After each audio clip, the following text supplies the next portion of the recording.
Quand un peuple dit non, l'histoire bascule. Ce n'est pas une légende, c'est une révolte. Mes mots d'histoire podcast, Haïti et les légendes de la révolte. Tété Basile, l'honneur d'un peuple.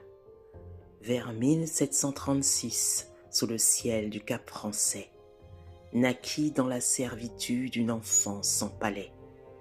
La chaîne fut son berceau, la peur son premier roi, et l'aube de ses jours s'ouvrit dans l'effroi. La terre de Saint-Domingue portait déjà l'orage, un murmure profond parcourait les rivages. Sous les champs de canne à sucre et les soleils brûlants, germait l'espoir secret des peuples résistants. Mais l'enfance parfois rencontre trop tôt la nuit. Un pouvoir sans remords troubla son jeune âge. Un maître sans pitié pesa sur sa jeunesse et grava dans son âme une obscure détresse. Cette blessure muette, ce silence imposé, troublèrent pour longtemps son esprit oppressé. Car certains coups portés dans l'ombre et l'humiliation ébranlent à jamais les piliers de la raison. Puis l'île se leva dans la fureur des guerres, car un peuple opprimé refusait désormais les fers. Des montagnes aux plaines, des forêts aux chemins, montait le cri ancien de reprendre son destin. Parmi les insurgés marchait une humble femme, vivandière fidèle au courage sans blâme. Elle portait le pain, l'eau, la fatigue et l'espoir aux soldats qui rêvaient d'un pays sans pouvoir noir. Mais la guerre est un vent qui dévore les vies. Ses frères furent fauchés dans les luttes meurtries, et les fils disparurent dans l'orage des combats, laissant son cœur désert au milieu du fracas. Alors le deuil pesa plus lourd que la raison, et l'esprit vacilla sous tant d'abandon. Dans les rues, on murmura d'un rire irréel. Défiler la folle, disait la rumeur cruelle.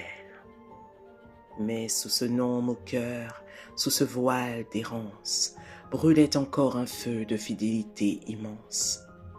Car ceux que la douleur pousse au bord du chemin gardent parfois plus fort la mémoire du lien. Puis vint ce jour sombre où l'histoire chancela.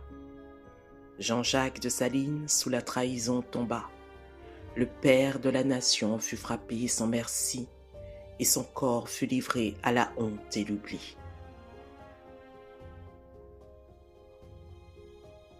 Mutilé, profané par la haine ennemie, abandonné aux chiens et aux rires impies, le héros gisait là, brisé par les couteaux, comme un avertissement jeté au peuple nouveau. La foule reculait devant cette dépouille, car la peur tient parfois les consciences à genoux. Nul n'osait relever ce corps humilié, que l'infamie voulait à jamais effacer.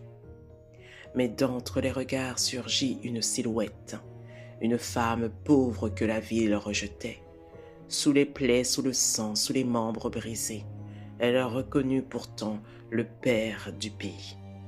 Sans prêtre, sans tambour, sans ordre ni soldat, elle recueillit les restes abandonnés là, et dans un sac grossier chargé d'un lourd destin, elle plaça le héros tombé sur son chemin. Alors, sur son dos, elle leva ce fardeau, non comme un poids de mort, mais comme un flambeau, car ce n'était plus seulement un corps qu'elle portait, mais l'honneur d'une nation que nul n'effacerait. À travers Port-au-Prince, elle marcha lentement, sous les regards muets et les silences pesants. Chaque pas résonnait dans la poussière du temps, comme un refus dressé contre l'oubli présent. Et ceux qui regardaient comprirent en silence que la dignité naît parfois dans la souffrance. Car quand les puissants tremblent et détournent les yeux, une femme obscure peut devenir courageuse. Au cimetière enfin, dans la nuit recueillie, la terre reçut le père d'Haïti, et la main de Dédé, humble, indocile, rendit à ce grand corps sa dignité tranquille. Les années l'emportèrent dans la pauvreté sombre, et vers 1816, elle entra dans les ombres. Sa tombe aujourd'hui demeure un mystère discret, mais son geste demeure plus vivant que jamais. Car les peuples savent honorer dans l'histoire les mains simples qui sauvent la mémoire, et lorsque les tambours réveillent les héros, son nom se lève encore plus puissant que les mots. En 2006, la nation reconnaissante éleva sa mémoire au rang des âmes vaillantes, et son nom désormais traverse les saisons comme un phare dressé dans la mémoire des nations.